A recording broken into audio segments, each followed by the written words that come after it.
Bismillahirrahmanirrahim. Assalamualaikum warahmatullahi wabarakatuh.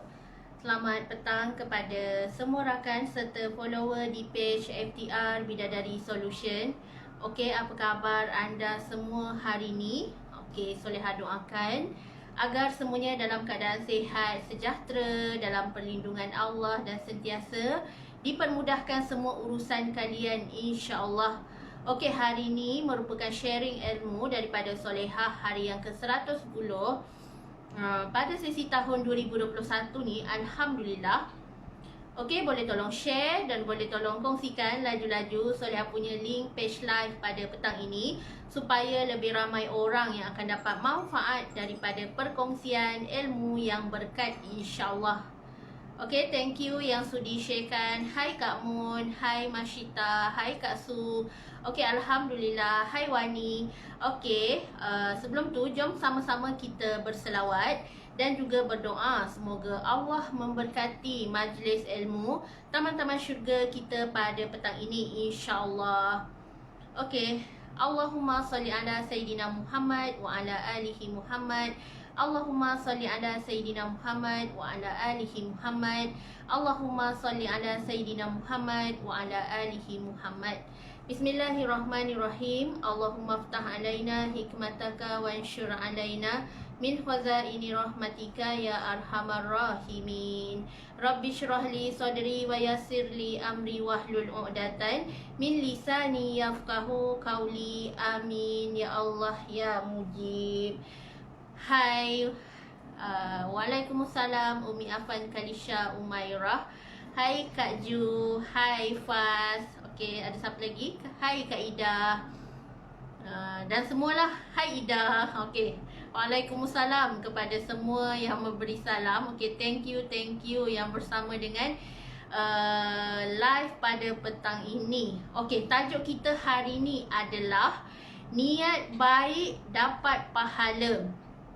Okey, sebagaimana Allah telah berjanji, sebagaimana bila seseorang tu dia niat je, cukuplah sekadar dia niat contoh, satu hari tu pagi tu dia niat, saya niat nak sedekah, and then tiba-tiba dia tak buat sedekah tu.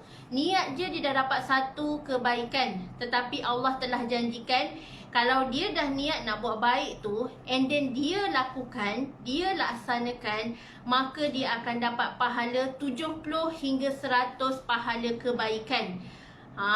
Itu kalau buat. Kalau tak buat, dia dah niat dah. Contoh, saya malam ni niat nak buat tahajud lah, tetapi kita dah niat, and then tiba-tiba kita tak terbangun, Allah bagi kita pahala satu kebaikan. Berbanding dengan orang dah niat, saya dah niat nak bangun tahajud, and then saya kerjakan tahajud tersebut, maka Allah bagi 70 hingga 100 kebaikan. Tu kalau kita buat. Kalau kita niat jahat, kita niat jahat and then kita tak buat. Contoh, saya kesempitan duit lah saat ni, saya cadang nak rompak lah rumah depan tu, rumah corner lot depan tu nak rompak lah. So kita dah niat jahat. Kalau orang, someone yang dah niat jahat and then tiba-tiba dia tak buat perkara jahat tu, Allah balas dengan satu kebaikan.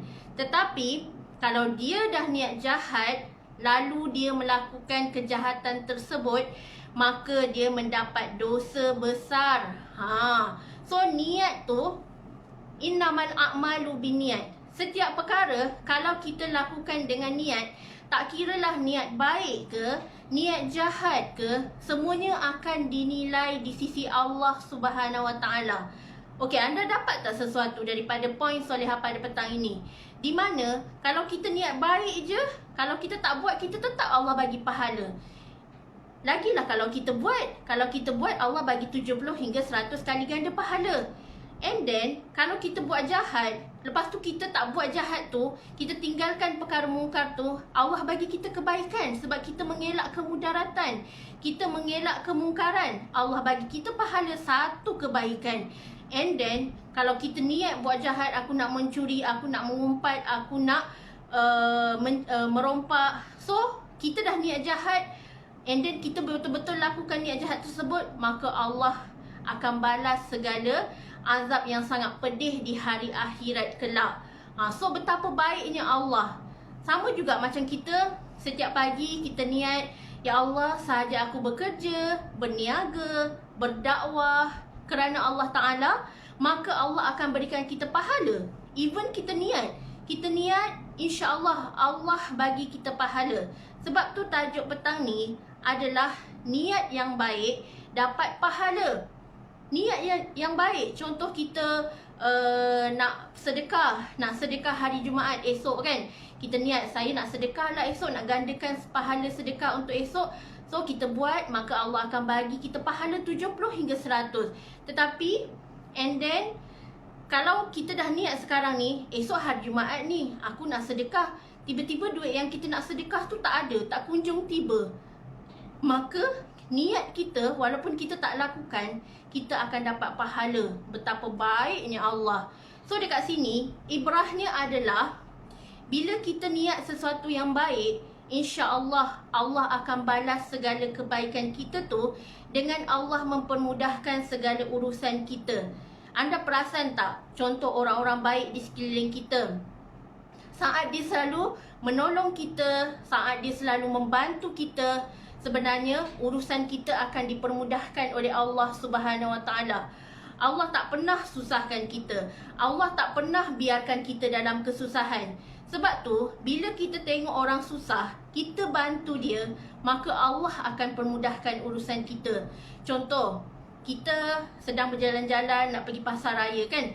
Tiba-tiba kita tengok seorang tua yang uzur sedang minta sedekah di hadapan bank.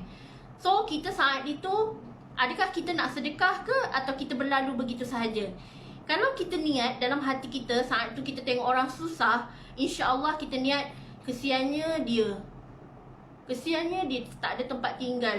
Kesiannya dia tua-tua macam ni, duduk kat kaki lima, sejuk, lantai yang sejuk, minta sedekah. Baik aku sedekah kat dia, kesian dia, tolong dia. So niat kita yang baik ni insya-Allah akan dapat pahala. Tetapi kalau dalam hati kita ada was-was, kok dia ni menyamar, kok dia ni senang tapi saja-saja suka nak minta sedekah.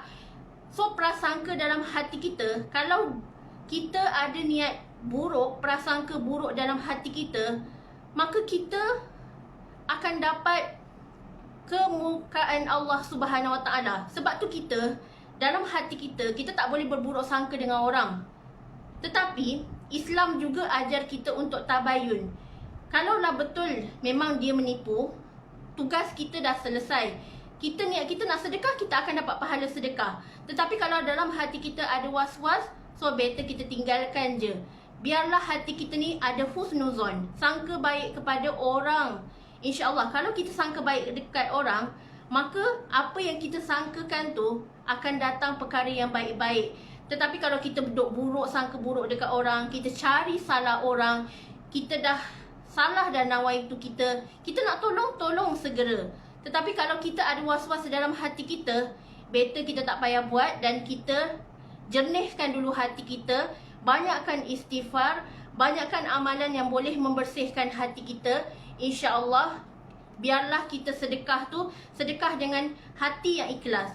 Biarlah kita sedekah tu, kita reda. Kita reda dengan apa yang kita buat. Jangan sampai kita nak sedekah tu, tapi hati kita tak reda. Sedekah kita ni, biarlah ikhlas lillahi ta'ala. InsyaAllah. So kalau kita niat yang baik-baik, maka Allah telah janjikan orang yang baik-baik ni akan dihormati, akan disayangi oleh penduduk-penduduk langit di sana. Malaikat akan merahmatimu. Malaikat akan sentiasa mendoakanmu. Sebab tu orang yang baik-baik ni disayangi ramai orang. Ramai orang suka nak kawan dengan dia. Ramai orang hormat kat dia. Ramai orang terinspirasi dengan dia. Sebab tu kita hari ini jangan kita tunjukkan contoh yang buruk-buruk. Biarlah kita tunjukkan yang cantik-cantik. Biarlah kita tunjukkan akhlak, adab dan juga sifat mahmudah dalam diri kita ni, supaya orang lain turut terkesan untuk berkawan dengan kita.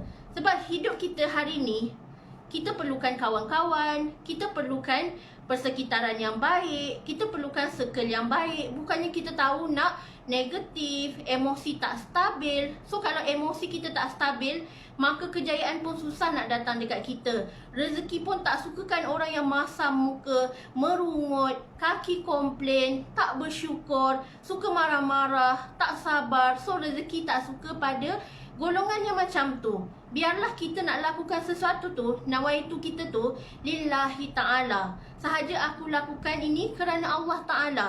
Sahaja aku bersedekah kerana Allah Ta'ala. Sahaja aku solat kerana Allah Ta'ala. InsyaAllah. So hari ni kita kena nekat dalam hati kita, ya Allah, aku nak bantu ramai orang. Ya Allah, aku nak buat kerja dakwah sungguh-sungguh. Ya Allah, aku nak jaga agamamu dengan memperjuangkan kerja-kerja dakwah Rasulullah SAW.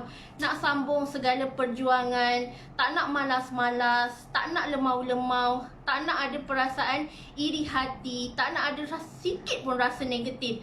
Yang penting dalam hati kita terapkan nilai-nilai Islamik yang Rasulullah telah ajar kita. Amanah, jujur, menyampaikan kebenaran. InsyaAllah bila kita jujur dengan semua orang, maka Allah akan sentiasa bersama dengan kita dan urusan kita pun akan dipermudahkan oleh Allah Subhanahu Wa Taala.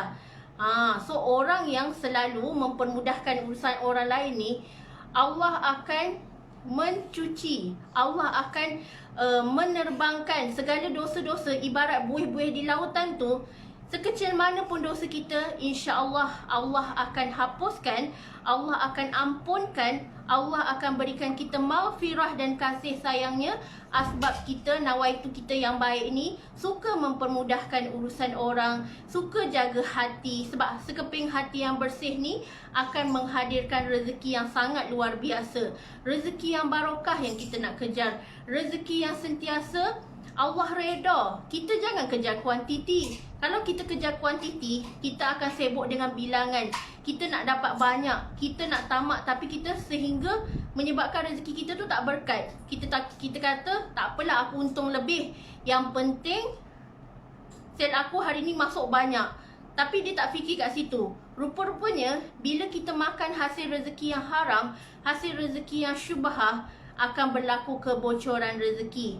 Sama macam dalam buku FTR ada ajar kita, kalau kita nak rezeki yang berkat, pastikan Allah reda apa yang kita buat. Hasilnya adalah hasil daripada pekerjaan yang halal, sumber yang suci, bersih dan tidak memudaratkan, insya-Allah. So jaga sumber makanan yang masuk dalam perut kita.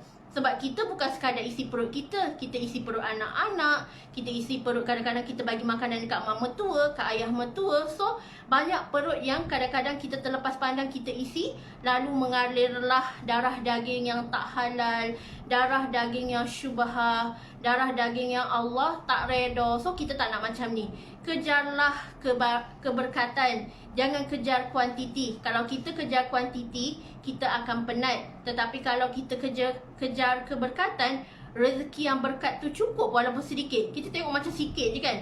Contoh kita masak lauk tengah hari ni, cukup ke 3 ketul ayam ni nak kongsi makan 5 orang ni? So Allah telah berjanji rezeki yang berkat itu cukup.